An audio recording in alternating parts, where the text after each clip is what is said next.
Assalamu alaikum. Today's topic of discussion about the factors other than words that influence human psychology. Words के अलावा कौन से ऐसे factors होते हैं जिसकी बेस पे ह्यूमन साइकोलॉजी जो है वो इन्फ्लुएंस हो रही होती है यानी आपके क्लाइंट की जो साइकोलॉजी होती है ना आपके वर्ड्स के अलावा कुछ ऐसे फैक्टर से इफ़ेक्ट हो रही होती है जिसमें डिफरेंट टाइप्स के फैक्टर्स हमारे पास आ जाते हैं। ठीक है, ये इसका ह्यूमन के साथ जब आप यानी आपके क्लाइंट का आपके साथ इंटरेक्शन होता है, ह्यूमन इंटरेक्शन या ये जो आपकी कम्युनिकेशन होती है, इसमें डिफरेंट ये जो है इनकी इम्पोर्टेंस डिफरेंट वे से होती है। इसी तरह वर्ड्स जो है ना वो मैटर करते हैं। इसके साथ साथ जो है ना वर्ड्स को किस तरह से शेप दी जा रही है, उसमें आपकी स्पोकन लैंग्वेज क्या है, उसमें आपकी बॉडी लैंग्वेज क्या है, क्लाइंट आपको किस तरह से फ़ील कर रहा है, कैसे परसीव कर रहा है, कैसे रिस्पॉन्स कर रहा है। ठीक है, अनकॉन्शियसली आप उसको जो है वो ये सारी चीज़ें क्या है उसके बिहेवियर में ऐड कर रहे होते हो। That's matter a lot. First of all इसमें जो चीज़ मैटर करती है वो है आपकी बॉडी लैंग्वेज, काइनेसिक। ठीक है, इसमें क्या होता है नॉन वर्बल फिजिकल मूवमेंट होती है। ठीक है, जिस जो कि हमारे बिहेवियर को स्ट्रांगली इफ़ेक्ट कर रही होती है। क्लाइंट को एक आपकी बॉडी लैंग्वेज मैसेज दे रही होती है साइलेंटली। अगर आपका आई कांटेक्ट उसके साथ बॉडी सिग्नल्स में अच्छा है आई कांटेक्ट, तो उस क्लाइंट का आपके ऊपर एक ट्रस्ट बिल्ड हो जाता है। उसको डिस्कम्फर्टनेस जो फ़ील हो रही होती है, ये फ़ील होने लग जाती है। वो उसको ये बताता है कि यानी आई कांटेक्ट अगर आपका अच्छा है तो फिर उसका ट्रस्ट आप पे बिल्ड होगा। ठीक है, कंफर्टेबल होगा। लेकिन अगर नहीं होगा, डिस्कम्फर्ट होगा और वो जो है ना उसका ट्रस्ट भी आप पे बिल्ड नहीं होगा। फॉर एग्ज़ाम्पल वो आपसे बात कर रहा है, आपकी आइज़ इधर-उधर मूव कर रही हैं, आप उसके साथ आई कॉन्टैक्ट ही नहीं कर रहे हो ना, तो वो फिर इस तरह से अच्छा फ़ील नहीं करेगा। पोस्चर जो है वो आपका ओपन होना चाहिए, ठीक है? और डिफेंसिव होना चाहिए। ये पोस्चर जो है ना ये आपका जितना ज़्यादा उसके यानी जैसे आपका क्लाइंट आपके सामने बैठा है या फिर जो है वो आप कोच में हैं, दोनों एक-दूसरे के आमने-सामने बैठे हुए हैं, उसके आपके और आपके क्लाइंट के दरमियान में जो है वो कोई टेबल भी नहीं है। तो आपका डायरेक्ट कॉन्टैक्ट हो रहा है ना पोस्चर का उसके पोस्चर के साथ। तो वो इस तरह से होना चाहिए कि उसको ऐसा ना लगे कि आप चीज़ों को दबा रहे हैं या उसकी बोलने की वजह से आपको गुस्सा आ रहा है तो आप अपने आप को होल्ड करके रख रहे हो। ठीक है? ये बताता है कि आप उसके साथ कितने ज़्यादा जो है वो ओपनली हैं। ठीक है? और एक लिमिट में भी आपने रहना होता है इस कंडीशन में। इसके साथ बॉडी सिग्नल्स में आपका जो फेशियल एक्सप्रेशंस होते हैं ये बहुत ज़्यादा मैटर करते हैं। फॉर एग्ज़ाम्पल आपको जो है वो सैडनेस है या आप गुस्से में हैं, ये चीज़ बहुत ज़्यादा मैटर करती है। ये आपके इमोशंस को ट्रूली जो है वो बता रही होती है कि आपके इमोशंस कैसे हैं। और अगर फॉर एग्ज़ाम्पल आपके क्लाइंट ने आपके साथ बदतमीज़ी से बात की तो आपको गुस्सा आया या फिर उसने जो है वो आपको ऐसी बात सुनाई जिससे आप बहुत ज़्यादा संजीदा और गमगीन हो गए। तो ये जो फेशियल एक्सप्रेशन है ये भी बहुत मैटर कर रहे होते हैं। एंड उसके साथ-साथ हैंड्स की जो मूवमेंट है वो भी मैटर कर रही होती है। अगर जो है ना आपकी हैंड्स की मूवमेंट दबी-दबी सी हुई है, ठीक है, हाथों को आपने इंगल्फ किया हुआ है या आप बार-बार हाथों को छेड़ रहे हैं, तो उसको लगेगा कि वो एंग्ज़ायटी में है या एग्रेशन है आपको कोई ना कोई। और कितना आपके अंदर जज़्बा है, ये आपकी हैंड्स की मूवमेंट से शो होता है। ठीक। और अगर इन दैट केस कि ये सारी आप बॉडी सिग्नल्स उसको अच्छे नहीं दे रहे, तो ये इंडिकेट करेगा कि आपकी सेल्फ एस्टीम जो है वो लो है और आप डिप्रेस हैं उसकी वजह से। अगर इन दैट केस कि आपका क्लाइंट इसको शो नहीं कर रहा लेकिन वो फ़ील ज़रूर कर रहा है। वो बेशक ये कह रहा है कि आई एम फाइन, तो तब भी आपका क्लाइंट जो है ना, वो क्या करेगा, इस चीज़ को फ़ील ज़रूर करेगा। बेशक वो आपको ये शो कर रहा है कि मैं ठीक हूँ। सेकंड अगर हम इसमें देखें तो हमारे पास जो टोन होती है वॉइस की ये बहुत ज़्यादा पैरालिंग्विस्टिक इफ़ेक्ट कर रही होती है। और यानी कि आप अपने क्लाइंट को क्या कह रहे हैं, क्या कन्वे कर रहे हैं, किस टोन में कन्वे कर रहे हैं, ये मैटर करती है। इसके डिफरेंट एलिमेंट होते हैं जिसकी बेस पे साइकोलॉजी वो बन रही होती है क्लाइंट की। यानी आपकी पिच अगर हाई है तो ये इंडिकेट करेगी आप कोई ना कोई एंग्ज़ायटी या आपको या स्ट्रेस में हैं। अगर आपकी वॉइस में वॉल्यूम बहुत ज़्यादा हाई है तो ये इंडिकेट करेगा लो वॉइस को, ठीक है? या डिप्रेशन को या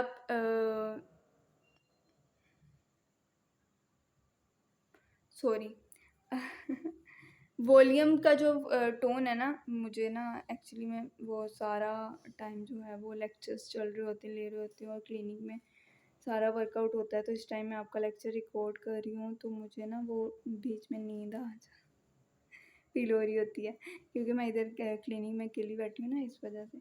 अच्छा, हम कह रहे थे कि टोन एलिमेंट में जो वॉल्यूम है ना, वॉल्यूम की अगर आपका वॉल्यूम लो है तो ये शो करेगा कि आपको शेयरनेस है या शेम फील कर रहे हैं या डिप्रेस हैं। अगर वॉल्यूम हाई है तो वो इंडिकेट करेगा कि आप अग्रेसिव हैं, गुस्से में हैं, ठीक है? या आप जो है ना चीज़ों को लेकर होल्ड करने नहीं आपको आ रहा। रिदम और पॉज़ जो है ये भी बड़ा मैटर करता है, यानी कि आप बोलते-बोलते रुक गए हो और उसमें कोई रिदम नहीं है। आपकी बोलने की जो स्पीड है उसमें रिदम नहीं है, आपके वर्ड्स की चॉइस में रिदम नहीं है। अगर आप रुक-रुक के बात कर रहे हो तो ये आपको हिचकिचाहट महसूस करवाएगा क्लाइंट को और उसको लगेगा कि आपकी बातों में और आपकी जो यानी कि वॉल्यूम है बातों की, टोन है, यानी कि टोन ऑफ वॉइस जो है ना उसमें रेजिस्टेंस है।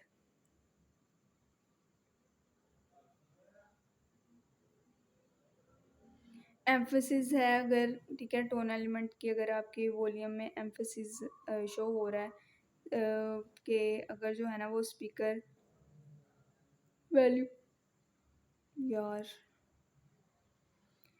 यानी उसमें बातों को वैल्यू दे रहा है या फिर जो है वो अ, उसको डर तो नहीं लग रहा, खौफ तो नहीं है, खतरा तो नहीं है किसी चीज़ का।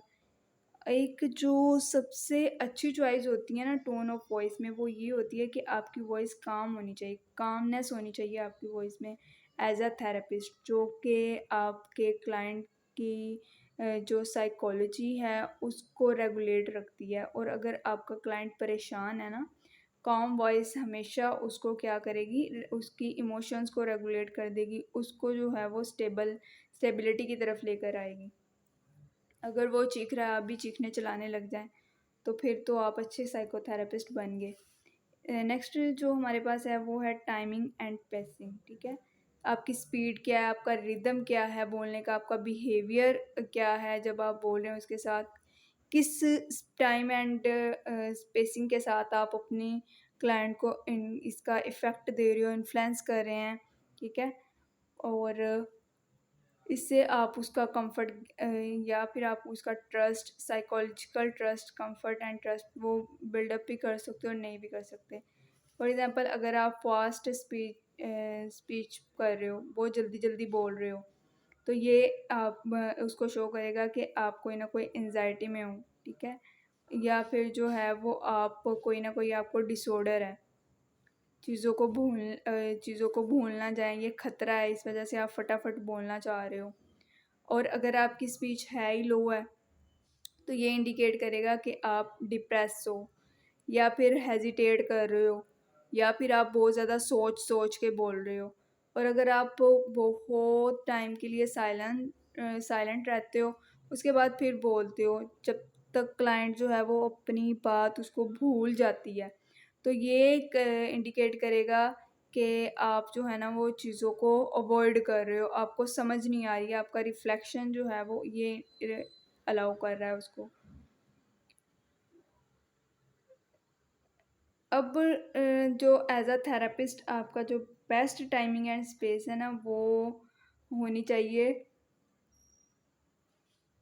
कि ना तो आप बहुत ज़्यादा फ़ास्ट स्पीड में बात करें, ना बहुत ज़्यादा लो स्पीड में बात करें और ना ही आपकी स्पीड में लॉन्ग साइलेंस होना चाहिए, बल्कि मॉडरेट लेवल पर आपने जो है वो बातें करनी है। इसमें ये भी बात आती है, फॉर एग्ज़ाम्पल अगर आपके क्लाइंट को इमोशनल ज़्यादा है वो, ठीक है? और इमोशंस उसके ज़्यादा हैं तो वो थोड़ी देर के लिए ख़ामोश होता है, तो इट डज़न्ट मीन कि आप उसको जज करने लग जाओ और उसको कहने लग जाओ कि ये क्या आप कर रहे हो, आप तो खामोश हो गए हो, आपको तो अपने इमोशंस पे कंट्रोल ही नहीं है, आप हेजिटेट कर रहे हो चीज़ों को लेकर, आपने ऐसा भी बिहेवियर जो है वो नहीं रखना होता। इन्वायरमेंटल फैक्टर्स होते हैं जिसकी बेस पे साइकोलॉजिकल इन्फ्लुएंस होता है, लाइक अगर लाइटिंग है, ठीक है, ब्राइट लाइट जो वो करेगी, अलर्टनेस को बढ़ाएगी, डिम लाइट जो है वो अच्छा फील करवाएगी। अच्छा, ये जो लाइटनिंग का फैक्टर होता है या फिर इन्वायरमेंटल सेटिंग होती है, इसका हमने एक लेक्चर अलग से भी डिस्कस किया था, बिकॉज़ जिस रूम में आपने अपने क्लाइंट को बिठाना होता है, वो इन्वायरमेंट भी बहुत ज़्यादा मैटर कर रहा होता है। इसी तरह रूम में जो है वो स्पेस है, ठीक, तो ये सेफ़ और भी फ़ील करवाएगा, ठीक है। इसके अलावा जो है वो ख़तरा भी महसूस करवा सकता है। अगर रूम में स्पेस ऐसी है कि यानी कि बहुत ज़्यादा है और कवर अप नहीं, वो स्पेस जो है ना वो उसने कवर नहीं किया हुआ चीज़ों को, या फिर जो है वो, या स्पेस जो आपका रूम इतना ज़्यादा बड़ा है और चीज़ें जो हैं वो बहुत ज़्यादा फासले पर पड़ी हुई हैं, तो ये भी जो चीज़ होती है ना उसको ख़तरे की तरफ लेकर जाती है। लेकिन इतनी की स्पेस है कि जिससे आपका क्लाइंट गुजर सकता है इजीली। आप ब्रीथिंग स्पेस है, यानी कि जैसे हम कोई पोस्टर डिज़ाइन करते हैं ना तो उसमें कहते हैं कि वर्ड्स की ब्रीथिंग स्पेस होनी चाहिए, भरा भरा सा नहीं होना चाहिए। ये स्पेस जो है वो आइडियल होती है। और साउंड या फिर जो है वो नॉइस लेवल बहुत ज़्यादा है वहाँ पे, बैकग्राउंड नॉइस बहुत ज़्यादा है, साउंड बहुत ज़्यादा है, तो वो उसकी एंजाइटी को मज़ीद बढ़ा देगा। वो कोई बात कर रहा है, पीछे से आवाज़ें आई जा रही हैं, ज़ोर ज़ोर से आवाज़ें आ रही हैं, तो इसमें उसकी एंजाइटी को बढ़ा देगा। कलर जो है वो सॉफ्ट टोन्स जो है ना वो हमेशा कामिंग इफ़ेक्ट देती है। हार्श जो होता है ना कलर, ठीक है, वो हमेशा जो है वो इंसान को एजिटेट करता है, परेशान करता है, और इस तरह जैसे इंसान अनकंफर्टेबल फ़ील करता है उसमें, वैसे। एक अच्छा और पुरसुकून इन्वायरमेंट जो होता है ना थेरेपी सेशन में, वो आपके क्लाइंट को ये इन्वायरमेंट प्रोवाइड करता होता है कि वो ओपननेस हो आपके साथ और बोले, अपने अंदर का जो भी बातें हैं ना वो और आपके साथ शेयर करे। अब नेक्स्ट है जी smell, touch and sensory inputs. ये इमोशनल स्टेट को कैसे इम्पेक्ट कर रहे होते हैं। इसमें हमारे पास स्मेल है, ये मेमोरीज़ को ट्रिगर करती है और ट्रॉमा को ट्रिगर करती है, ठीक है। स्कैंट किसी भी अच्छी खुशबू, और अच्छी खुशबू या बुरी खुशबू हो तो वो उसकी मेमोरीज़ को या ट्रॉमा को क्या है ट्रिगर कर रही होती हैं। टच, ठीक है, यानी कि अगर आप जो है ना वो हैंडशेक कर रहे हो या एक्सरसाइज कर रहे हो या उसको एक्सरसाइज बता रहे हो, उसमें उसका उस ये जो है ना वो बहुत ज़्यादा मैटर करता है। यानी आपके हैंडशेक करना अपने क्लाइंट के साथ, या फिर जो है वो उसको चीज़ों को लेकर बताना, या फिर उसको कोई ना कोई एक्सरसाइज आप करवा रहे हो उसमें उसको जब टच कर रहे हो, तो ये बहुत ज़्यादा मैटर कर रहा होता है। उसकी कंफर्टेबल है वो इससे या नहीं है, तो ये चीज़ भी उसमें मैटर कर रही होती है। इसी तरह अगर आप इसमें ये देखें ना, तो अकॉर्डिंग टू दी ये कह लें कि सोसाइटी, मेल एंड फीमेल का टच या फिर जो है वो फीमेल का मेल का टच ये भी अलाउ नहीं है, ठीक है, इस्लाम में। तो इस चीज़ से आपने ज़रा अवॉइड करना होता है। इसीलिए मैं कहती हूँ कि जेंडर, सेम जेंडर के अकॉर्डिंग अगर आप थेरेपी करें ना, यानी कि जेंडर सेम हो, तो ये बेहतर होता है एज़ कम्पेयर टू डैट के जेंडर डिफरेंस हो। और यानी कि मेल एंड फीमेल जेंडर है, मेल तो ये नहीं सही होता। सेम जेंडर करें तो ये ज़्यादा बेस्ट होता है। ऐसे इंसान खुद भी जो है वो कंफर्टेबल फील करता है। अब जिन जिन क्लाइंट को जो है ना वो आपके पास साइकोडायनामिक क्रोनिक स्टेट में आते हैं, उनको ट्रॉमा होता है कोई ना कोई, ठीक है, तो आप उनको सर्टेन चीज़ों की कुछ स्मेल उनको आ रही है, या अच्छी स्मेल आ रही है या बुरी स्मेल आ रही है, ठीक है, तो वो उनको याद दिला रहा होता है उनका पिछला एनवायरनमेंट। फॉर एग्ज़ाम्पल किसी को हॉस्पिटल में ज़्यादा देर वो रहा, तो उसको ट्रॉमा अब हो गया, उसको डर लगता है जब भी वो उस सिचुएशन से गुज़रता है या वो हॉस्पिटल को देखता है या उसकी स्मेल उसको हॉस्पिटल जैसी किसी से भी स्कैंट से आ रही है या कहीं से भी आ रही है या आपके रूम से आ रही है ना, तो अक्सर जो है वो पायोडीन की स्मेल होती है, ठीक है, जो रूम से आ रही होती है, तो उसका जो ट्रॉमा है ना उस स्मेल की वजह से वो रिकॉल हो जाएगा, ठीक है। तो इससे आप ये बहुत ज़्यादा मैटर कर रहा होता है एज अ साइकोथेरेपिस्ट, आपने चीज़ों को कैसे देखना होता है, उसकी सेटिंग भी बहुत ज़्यादा ज़रूरी होती है। पास्ट एक्सपीरियंस और मेमोरी ट्रिगर करने की कुछ चीज़ें होती हैं।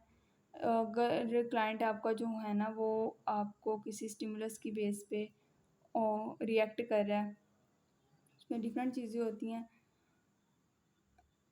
अब जो यानी कि हमारे पास थेरेपिस्ट जो है, ठीक है, उसकी वॉइस, उसकी टोन जो है ना वो किसी ना किसी से मिल-जुल रही है, तो उसके इमोशंस को वो ऑटोमेटिकली ट्रिगर कर देगा। इसी तरह किसी के वर्ड्स, किसी का गेस्चर, किसी का जो है वो स्कैंड, ये मिलता-जुलता है तो वो भी उसके ट्रॉमेटिक मेमोरी को अगेन जो है वो रिकॉल करेगा। इमोशनल मेमोरी को उसकी रिकॉल करेगा और इसकी वजह से ना यानी कि साइकोडायनामिक थेरेपी के साथ जो भी हमारे पास साइकोडायनामिक थेरेपी में आते हैं उनमें जो है ट्रॉमा का इफ़ेक्ट बहुत ज़्यादा होता है, तो इस वजह से ये सारी जो हमारे पास चीज़ें हैं ना ये मैटर कर रही होती हैं। कल्चर और सोशल कॉन्टेक्ट्स में अगर आप देखें तो जो हमारे पास कल्चर बेस वैल्यूज़ होती हैं ना, यानी कल्चर में आप अगर किसी के साथ फीमेल के साथ हैंडशेक करें या आई कांटेक्ट करें तो ये रिस्पेक्टफुल कंसीडर किया जाता है, अगर ना करें तो उसको रूड कंसीडर किया जाता है। और उसके जो एक्सप्रेस इमोशंस होते हैं वो कैसे आपको शो कर रहा है, इनकरेज कर रहे हैं उसको या डैमेज कर रहे हैं या डिस्करेज कर रहे हैं, ये भी उसके कल्चर की बेस पे होता है। यानी आप अपने इमोशंस को ओपनली बता सकते हो या नहीं बता सकते, तो ये उस पर डिपेंड कर रहा हो। तो एज अ थेरेपिस्ट आपको जो है ये यानी इन चॉइसेस को पहले देखना होता है, उसके अकॉर्डिंग फिर आप अपने क्लाइंट को थेरेपी प्रोवाइड कर रहे होते हो। अच्छा, थेरेपिस्ट की जो प्रेजेंस होती है, उसकी एनर्जी होती है, उसके क्लाइंट के लिए वो बहुत ज़्यादा मैटर कर रही होती है।